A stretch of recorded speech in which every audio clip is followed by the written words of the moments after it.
What is going on, everyone? Welcome to another run here in American Truck Simulator. Today I am in the Freightliner Cascadia. It has been updated for the 1.28 beta by Cyrus the Virus. Nice. Love this truck. I've used it before. 1.6 I believe it was when I had the AutoZone layout on it. I liked how it worked. I liked how it ran. Except for maybe a little FPS issue here and there. I did a short drive with it already. Didn't notice any FPS issue for me. No skipping or anything of that sort. So maybe it's something I changed on my end. Maybe the truck got a little bit better. Don't know. But so far, so good. The only thing I don't like, and I've noticed it on a couple other trucks, see how it gets all fuzzy looking? Don't know what that is. If someone does, please let me know. I've seen it on a handful of other trucks. It's not over here, but it comes up over here. And in some angles, it gets really bad. And it's just, what causes that? Is that an issue on mine? Is that an issue with the truck? Is it a setting? So if someone knows, yeah, please let me know. Otherwise, I'll just live with it. But also hooked up today, I've got the 2000R reefer trailer pack from Smarty and the Sysco. I want to say Sysco Systems, but I don't think that's correct. But this skin comes from Lucasi. So this one here, I've got the Rocky Mountain doubles going on. So it's a 48-footer with a regular 20-foot pup on the back. And this is, I believe, what is legal in Nevada, and you won't see this in California and Arizona. At least I have not yet. I've seen triples for Arizona, but not this setup here. So I'm not even quite sure if you can leave Nevada and go into Arizona with it in tow. Don't know how the game is set up for that. It's not something I see very often. I see regular doubles as well as triples more often than I see these. So if you guys are looking to get a setup like this with this trailer, whether it's this one or the SCS version that we all now have, you're gonna have to search for it, and it might come up if you'd have a Nevada to Nevada run. Yeah, like I said, I was in Arizona, didn't see it. California, didn't see it. So keep that in mind. Other than that, that's pretty much it. Let's check out what I've got underneath the hood here, going to diagnostics. And the 525 horsepower. This is the Cummins ISX motor is what I have. Let me check out the dealers here. Go online. You get this from the Peterbilt dealer. There it is. Freightliner Cascadia, raised roof. Nice set of options here. Lots of engine choices, but only Cummins and Detroit diesels. And as I mentioned, the 525, that's what I have right there. Nice amount of options on the inside here, and of course the option bubbles from the inside show up on the outside. It's always been a pet peeve of mine, but it is what it is. Lots of different options is what you can do here to customize, tint or, paint that, and then you can tint the windows too if you want. No stack options, unfortunately. You do have options for the front here to match the color. And of course I have the wheels pack here, so not only do I have the Viper rims, but all these extra ones here, so I can go ahead and put on whatever rim pack I want. And if you guys haven't downloaded this, you saw that pop-up come up about using the rim. And the problem is, see, I just clicked on the regular cap shadow and it reset it back. So you can only use, there we go, is not compatible with cap shadow. So take that off, pick a lug nut, and you can only use these right here, the Alcoa Standard, Chrome, Cylinder, and Duke, and then they will show up there. And then the same thing goes for the caps. You have to be sure you pick the right one, otherwise the whole thing will reset. So keep that in mind. But yeah, nice set of options here to choose from, so you guys can make yourselves happy all you want. Nice looking interior. I'm really liking how this thing looks. Although this is the camera angle when you get in the truck, and wow, it is far back. You're going to want to move yourself forward. So let's go ahead and get out of this. And let's get on the road.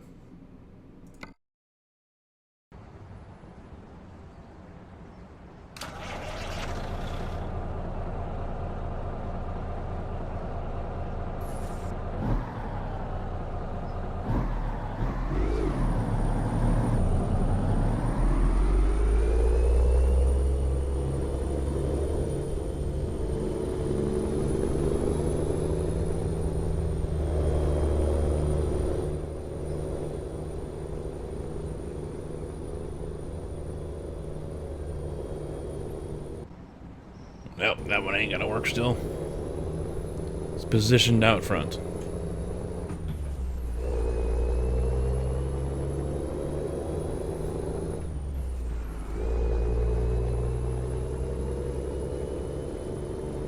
I think I'm going out the end.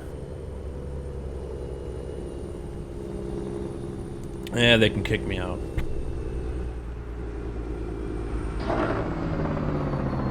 Not a real big fan of the engine brake, but it is kind of growing on me.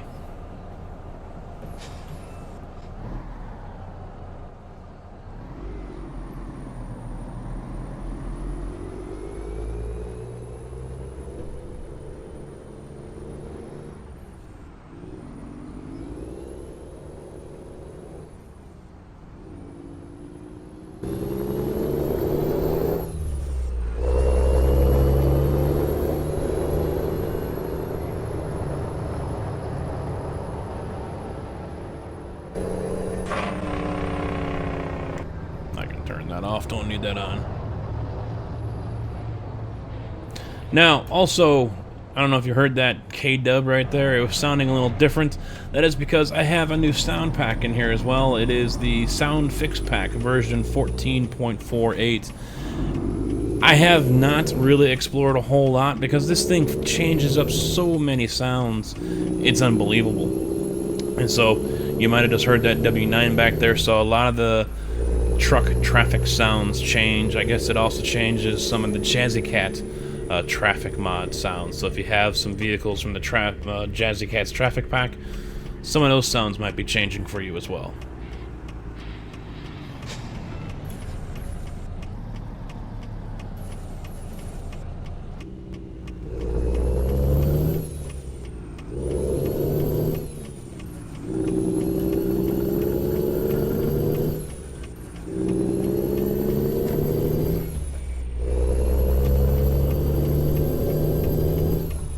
Now also, right away when I got in the truck, I had to adjust not only the seat, but the mirrors as well. Now the driver's side mirror for me is really a pain in the ass. Because it's way out there. Your vehicle is basically alongside you before you actually see it in the tall mirror there. And why are we slowing down here? Screw this noise. Oh, now he speeds up. Now you find the freaking gas pedal, you putz. Gotta love that. I had that today on the way home. Don't know. Can't find the gas pedal, and as soon as I pull alongside him, oh, there's a gas pedal. I'm gonna go ahead and floor it. You schmuck. Okay, so anyway, the mirror. What's that green thing right there? For some odd reason, the cab of the truck is showing up again on the side of the mirror.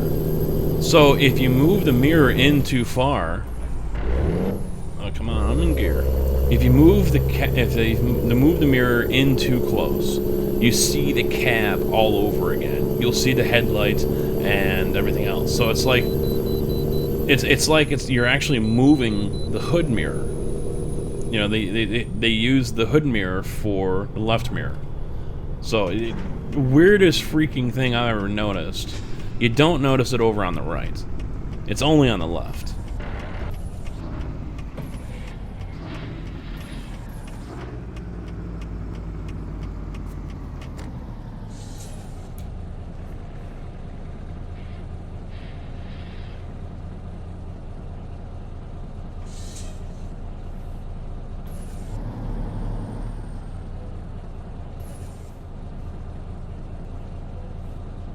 £92,000. Cargo is actually tipping the scales at $46,700. Got frozen fruits going to Jackpot.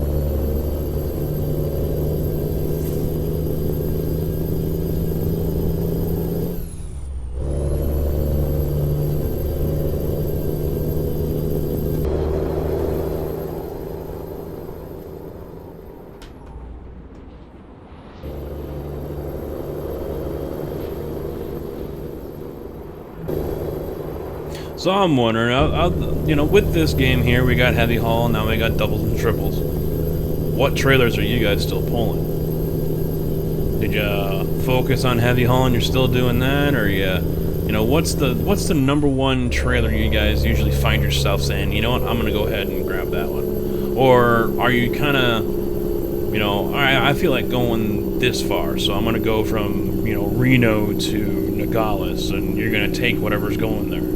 You know, how do you guys select your loads, and which one are you trying? Are you gravitating towards certain ones, or are you just taking whatever, you know, whatever tickles your fancy?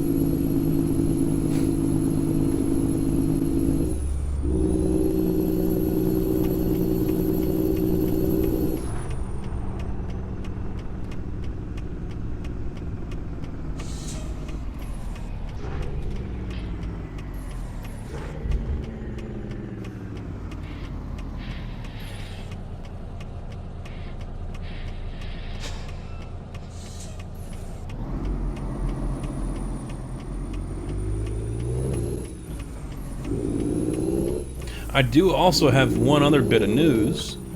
This truck is now being driven by one of the crew members. Ross went out and said, screw it, I am getting my CDL, and so he did that and went to driving school and got the license via CRST. So he is out and about for the next 25 days or so, because he started about a week ago. And he's got a trainer with him, so he's going to be out and about and cruising all over the United States here. He started out in California, and he went along the southern route, and he was on his way to Georgia. He ended up changing trainers, and then he was on his way up to Michigan, I believe.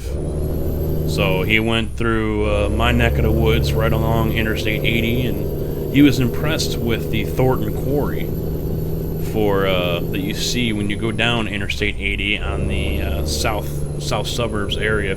It's kind of like the long bridge that we have coming up here. Thorton Quarry has Interstate 80 going right through the middle of it, right over it. And if you sit up high enough, you can see right down in the quarry. And I'd say it's a couple hundred feet, maybe, 100 to 200 feet down. And now I believe it's pretty much shut down because it is now the storm drain reservoir for the city of Chicago. And they had the Big Dig project, and they tunneled all the storm sewer drains, all those storm drains, all the way out of the city into the Thorton Quarry. And so all that drains out there, and it was kind of cool to watch. It's kind of like this, right here as we drive over this valley. And you're just going along a bridge, you come out from underneath the viaduct, and all of a sudden it's like, hey, where'd everything go? There's a Lincoln Oasis just to the east of it, and I was there with a partner when I was delivering caskets. And he had won a stuffed animal. We stopped for lunch at Burger King on our way to Indiana. And we're like, hey, it's, play the hook game, the claw game here. So he ended up winning a stuffed animal, and he ended up bungee cording it to the grill. And he was driving an old Ford, like 9000 or something, the big grill thing, and still has the bright lights on the floor on the left of the clutch. So when you want to turn on your brights, you actually stepped on a button down on the floorboard. And so we're bungee cording and tying this thing up to the grill, and all of a sudden the whole ground shakes. And we're like, what the hell is that? I mean, we never experienced an earthquake before. And sure as shit, what they were doing is they were blasting the hole for the drain going to the quarry. And we look over, and like 30 seconds later, this huge plume of dust comes rising up out of the forests that sits behind what am I thinking of? I'm trying to find a gear. There we go. That sits behind the oasis there. So we kind of realized then, oh, okay, they're blasting, which was just really weird. There was no warning. I was supposed to turn there, huh? Oh well. There was no warning of any incoming blasts or anything. So You know, just to be standing there and all of a sudden feel the ground shake underneath you, it was a little, you know, a little unnerving. So, and you know, I've never felt an earthquake before. There have been small tremors in the Midwest here, but you know, nothing that I really noticed. So yeah, that was quite different. So keep that in mind, y'all. If you are heading down Interstate 80 going east or west in the south suburbs, you will go over to Thorton Quarry. Nice little cool thing to see. And you know, I mean, I don't know if that pit is still active, but up until, you know, the last 5 years ago or so, it was still active. They were still getting stone out of there, and they were still blasting chunks off the wall and everything. Now, of course, Thornton and, you know, surrounding area there has built almost right up to it. Hello, 5-0. You know, they've basically built right up to it, so they can't really expand anymore without going underground, and I don't think that's what they were looking to do anyway. But yeah, I'd be come back from Indiana, and there they are drilling, you know, a 50-foot section of it, getting ready to blast it. Unfortunately, I was never around to see them blow it up, but you know, I'm sure people driving along 80 have seen that before. Now, I had someone mention when I was doing the triples, you know, you pulled in backward, you know, you didn't pull in correctly with that. Well, this is how the cones are aligned. This is how they're arranged. This is how you have to pull in. This is the front, and that's the ass end of it. That's where these things line up. That's where you have to go. So, you know, there's really no other way to park these. The problem is they still haven't adjusted the parking spots or the pickup spots for the doubles and the triples. That's an SCS problem more than anything else, and we saw it during the 1.28 beta video I did the other week. So doesn't look like they have fixed it just yet. Hopefully they do. But that is going to be it for now, guys. Time for me to drop this off and move on to the next run. So I appreciate you guys watching, and see you on the next one. Take it easy.